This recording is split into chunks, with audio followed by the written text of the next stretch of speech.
Hello everyone, Kurt Holford here, and welcome back to another episode from Holfeder Labs.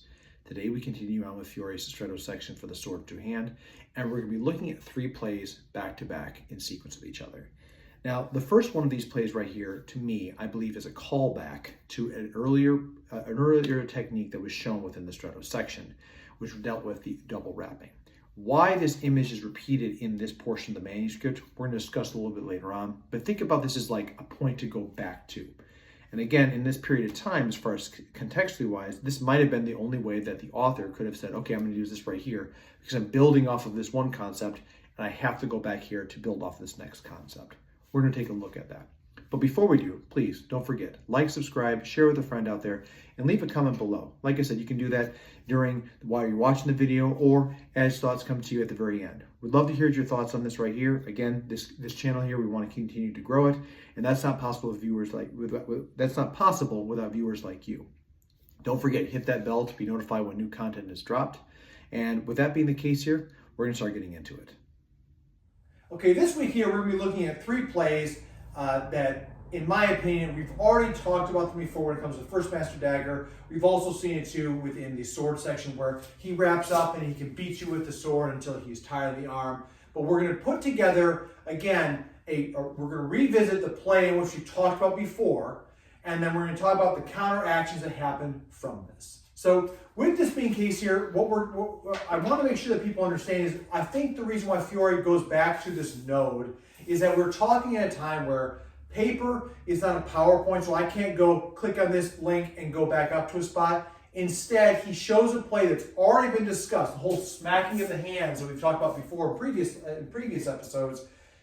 But he goes back to that to say, hey, here's another thing that can happen off of this as far as disarms and everything else, okay? So first things first here, we're going to talk about here, going back to First Master Dagger here. So as he comes in with this, coming offline here for this, so there's a strike, grabbing the wrist, and off of this, we can pull this out and stab him immediately, or we can utilize this here, my pressure against my arm and the pressure right here. I can create this opportunity to create one or two things. I can either come here, which pulls into that middle bind, or I can come here and I can twist, disarm the dagger and pull it out of his hands. So very simply in this area, I can strip that out or I can keep it right here. But the reality is the main thing that makes this happen here, dagger comes in, cross, over, the placement of the dagger on right here. If you have a hard time like actually making this happen here, if the dagger's outside this line because you're not trying to hurt the person, one, I understand you're not trying to hurt the person, so that's great that you're being aware of that. The reality of what makes this work here is this person here is still trying to put the dagger in target here. So the dagger bisects over the arm. So cross here, and then from here, which allows me to, as I wrap, roll, I can retain that off the dagger, or I can just strip it out of his hand here. Quick, back to the First Master Dagger plays. To the sword section here, we're going to now be talking about this first portion of the play, which is this one. And again, off the crossing here, actually, let me switch sides here. Off the crossing on this, I come here. Again, we see this whole thing where it's smacked across, and I put the sword this way here in this place. Now again, like we talked about before about making this space. This is just another way how if I cross into this, boom, smack. We had the one where we came across here, and we had the sword right here. If he's not letting go of this, and I can sit up here, thrust, whatever the case may be. In this case, we're going to be looking at how to strip the sword away first, which once again requires me to wound or injure the hand in some form or fashion, which makes it difficult for him to retain this. Now, I'm not going to do that today, but again, this goes back to the concept before about we cut down the thumb area because we're talking about making it hard for the person to grab. By slamming the back portion of a person's thumb, that's a great way to break it. We've seen it before. We'll see it again here in later disarm concepts that happen out there. But for today, again, cross in and here. In this crossing here, I smack across. My goal right here is to smack, break the thumb, hit him right here, make this painful, and I'm going to create the opportunity where I'm at this. Now, in this position right here, go ahead and let go of this hand for a second. Just make the shape. We effectively are creating the same kind of position which allows me to strip out, which we saw before with that First Master Dagger disarm. With both hands on the sword, it becomes a little bit more complicated because as I'm coming across this way, I want to make sure that I get both the arms, turning this upwards right here as much as I possibly can. And as I turn with this, you can already see I can strip this out, which allows me to pull the sword out of his hands. Now again, before anyone out there says, yes, he's being a great, he's letting you do this. Again, it's about pain compliance. I'm not actually going to smack Connor's hands here to hurt his hand in a form or fashion, which allows me to do this. On top of this, I may not be, per Fiore's advice, in the optimal clothing setup here to do this. Reality is, this might be better if I have van bracers on. Because of me coming across this way and smacking into his hand, there's a great way, especially if these things are sharper, there's a great way for him to turn that crossguard in and to pierce the back of my forearm, which would really suck. So please understand that. We're just talking about the mechanism of attack on this right here, which is very hard to do safely, but at full speed. So, cross, in. And now this right here, smack. Coming across this way right here, coming across, I'm using posta longa into dente di cingaro, making the shape right here. So again, I can either A, put both his arms into a bind, and we find ourselves back in that play of hitting him until I'm tired. I can put this right here, maybe he lets go of this, and I come into it as far as this goes, and we're very close as far as this, which allows us, for me to break the arm, disarm her, or cause other things, and to strike with other parts of the sword. So with that being the case here, the reason why we're talking about that one first here is because essentially the next two plays, which I believe are all connected, why this is once again a three-play part, is to understand what the notion is, because it goes back to the crossing of that verse coming across to disarm, block up, whatever the case may be. We'll switch sides here, and what will happen here is Mr. Connor will be performing the action where he strikes in at me. So we strike in, he smacks my hands, and in this case right here, if he gets that middle bind, and he wraps up the arm with this right here, but he does not get this right here, I am not in danger, okay? I'm sorry. I am not completely I'm not completely lost to this play. The difference is if we have this right here. So we're going to put down the sword for one more second. And we're going to go back to the concept that we saw when it came down to, again, a first master dagger play. In this place right here, where, and I'm going to stay on this side here, as I come in this way, he gets me to the ligadura. Now, in this case right here, I can grab the wrist, I can grab the dagger, whatever the case may be, which allows me to turn up. That lesson right there is what we're going to go back to, because that's how we go into this, but we're going to utilize the sword instead, which shows again in this play that we're talking about. So, we cross, he sweeps inside, hooks the arm, but instead of letting my arm just be broken right here, I'm going to come up to this and grab the sword. Now, this right here does not mean I'm going, pardon, let me get over and grab the sword. This is probably a strike as much as it is me going for the sword itself. Okay? So we'll turn around to the other side here one more time. This way you can kind of see here. Again, I want you to see the back side where everything is going. We cross, he smacks, cross, here, through, up, I'm here. Now, I'm just going across this way, but the reality is I'm probably, as soon as he comes in, I have to let go of the pommel hand. And also doing this right here, smack him in this way right here. This is also hitting the throat, all the areas that Fiore tells us to do, under the beard, in the throat area. This could be a temple shot. It doesn't matter here. I'm doing something to hurt him, right? Cross, and I'm here with this. Now, in this, I'm going to take this sword. If I don't like Connor, we'll rotate here. I'm going to dig my cross guard into the meat of his rotator cuff, right? If he's not wearing armor. If he's wearing armor, I'm just going to make this squared off shape to be able to get up here and again, allow myself to rotate down and to break his shoulder as I turn and throw him to the ground. If he's not armored, I have this spot right here. I can dig and work that cross guard to hook up underneath, and I can just barely turn on him. You okay? Yep. I can barely turn, just use that cross guard just a little bit to start steering him. Now again, this is not in full moment fight, but the reality is, if I come right here real fast and I slam this as hard as I can up this way and then tilt up, these are 2 points of compliance that allows for him to feel pain excruciatingly and allow me to rotate him around into that upper locking mechanism, okay? So one more time here, we'll switch it up here. So again, we cross, boom. He sits across this way, I ditch, sword is right here. I have to find the sword, I've got to put it up. From here, strike, through, find the cross guard, hook and turn and break. If I can go a little bit further with this if I want to, and do a full tutta volta and throw him over my lead leg here. Again, this is going to be very dependent upon what's the armor situation, what everyone else has got, and that's the other piece of this.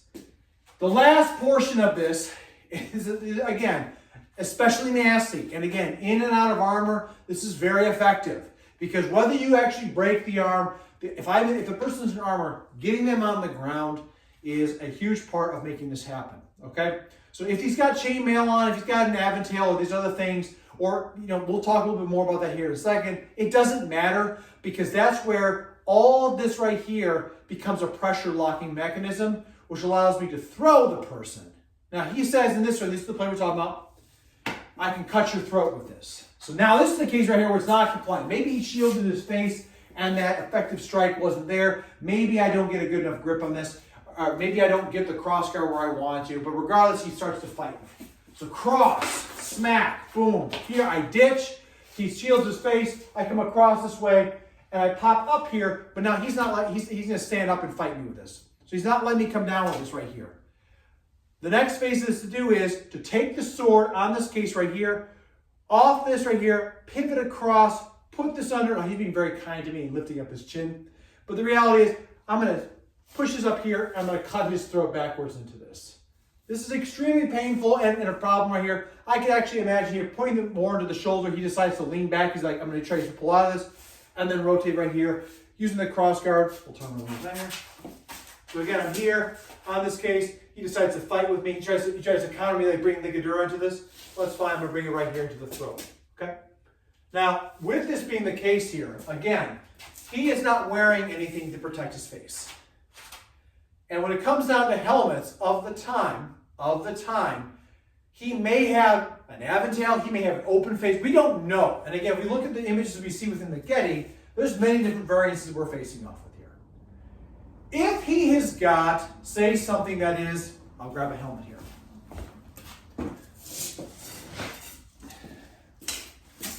If he has got something that is like a pig face or a hoonskull bassinet, this right here is a great way to put this in here, and I have this huge beak right here, which is a leverage point. I may not cut his throat, but I have this huge thing here that can rock his head back, utilizing his helmet, okay? This chainmail right here, it's not gonna cut through when I try to cut his throat, but the thing about it is, slamming up against chainmail is a sure way to feel it. It does not have to cut him. It could be a way that I am pushing the sword up into a striking position so that I get his throat area right here, right? If I throw him over utilizing the shoulder, this device right here makes his body weight higher, which makes the throw all the more easier. And you might be thinking right now, you just talked about punching or striking him in the face. One thing that I will say consistently is I don't think Fiore strikes with a closed fist. Not that he would say don't, but I think he tries to train not to. Which is why postal long is this and not this, because if you punch this right here, there's a really great chance that you're going to end up hurting yourself. Can you try to put this on real fast here? Yeah. So we're going to talk a little bit about here. When we get more to the armored section and stuff, we'll talk about how we use each other's armor here against it. But again, for the purpose right now, we'll see if you can get down. But the big thing here is once he puts this thing on, the beak is in place. Perfect. Perfect. Let me do this on here a little more. So again, you can already see there's a huge leverage point here. And now historically, there's still strap. So by me pushing up right here, this visor is going to come up. Okay? So we'll go back to the crossing. We cross here, he slaps, turn like this, I pop up. Now here's where I've got to be careful if he's got one of these types of situations. Me going in here, that hits his helmet. So that's where, again, I find the sword, however I find it. I either find it tips across this way or this way. That's why you have the 6 dissimilar guards. And I can come across. This does not cut him, but I can still control him. There's a whole lip right here. Good, sit him straight. There's a whole lip right here that goes up underneath the helmet, which again allows me to shear and turn the person's face. Okay? So all that right there is to say that, again, whether the person's armored or unarmored, this could be open face bassinet, it could be something that's, it doesn't matter. Armor is used against it and allows us to throw and to leverage against by using the edge of the sword. And that right there really concludes these three plays together. Again, they're continuum, and I think that they really do teach a lesson about how we constantly have to know our effective strikes. We have to be able to have a good avizamento in the crossing, and that utilizing the various different types of armor and unarmored situations that we may come across within Fiore's Armazzari, we have to look at the opponent across from us and assess what can be done. So as you can see with the video, again, we've talked about how that initial crossing of the arm, and we looked at the concept of first master dagger again in this because this is another way of looking at how that concept of utilizing, posta longa into dente di cingaro, the arm rotation motion, allows for us to get the dagger, retain the dagger, and to hurt the person's wrist, to break the wrist, or to retain the dagger in their hand out of that situation. This right here just puts together all of that, but with the concept of having two hands on a weapon. And because the sword is longer, you have the ability there to basically get caught up. The blade tip pushes off to the side, and that's a huge factor. As I was doing this, and I say that because as I was doing this, I thought about, if I'm crossed up in some other form or fashion with the dagger, does it work the same way? My thought process on that is that no, it doesn't necessarily work because, again, the type of tool that's in the hand is you have to work and control and constrain that in certain ways. If I'm utilizing that mezzo portaferro doubled with a dagger in my hand right here, if I get wrapped over this way, there's nothing saying that I can't. This arm might get wrapped over, but there's nothing keeping my arms connected to that wrap that keeps us into play. So anyway, we looked at all that because the important thing is to then understand and remember the remedies that we learned earlier, dealing with having the middle bind on us as well as other concepts within Apprezzari. How do we do that when a sword is in place? And with the sword being placed right there, it allows us the access to create the same exact shape, to create the lower lock, and to be able to dislocate the shoulder in a turn of the sword. This play also, in my opinion, also shows the other usages of the sword. So again, in many times in martial arts concepts out there, oftentimes the discussion is the blade. And while the blade is certainly a huge portion of what the sword is, literally, but also use-wise, it's not the only thing out there. This right here also allows us to see the usage of cross guards, the utilizing on how to create that and steer, manipulate somebody, why in armor, how in armor. And again, like you saw with Connor wearing the helmet, it's very easy to turn someone up and around. If the person's wearing a helmet, how I can turn this down over and break his shoulder because the weight is higher, or if he resists me coming up, cutting the throat, or in this case, catching the lip of the helmet to be able to torque the neck backwards. That's no different than Fiore's pushing through the face or causing other types of concepts within Apprezzari. It's just utilizing the technology the person is wearing to do it. So again, all of that right there is really interesting stuff to me because it's the part right here why it is compounded aspects of approach. And no matter what you do, there's always a buildup. There's a buildup that allows us to be able to see different directions right here. And it starts all the way back from Apprezzari and formulates into the totality of the person, of the combat professional who's wearing armor or not armor. So that's going to do it for this video right here. Again, I really like this play because it is incredibly useful. Plenty times in sparring, I find myself in that position where someone is able to overwrap my arms. And having the mind to be able to disengage and then reach up for the sword is really, really nice because it does allow me to cover at the same time as far as any type of shot that comes on this way, because I cross over here utilizing a half sorting concept. And it does allow me for that cover, but it also allows for me to have immediate entry on the weak point that Fiore would have us look for. So that's really interesting as far as that goes right there. It also allows for me, when we work with this in a very slow fashion, it also gets for us to see how can we turn somebody using cross guards? How can we turn somebody and make it really awful?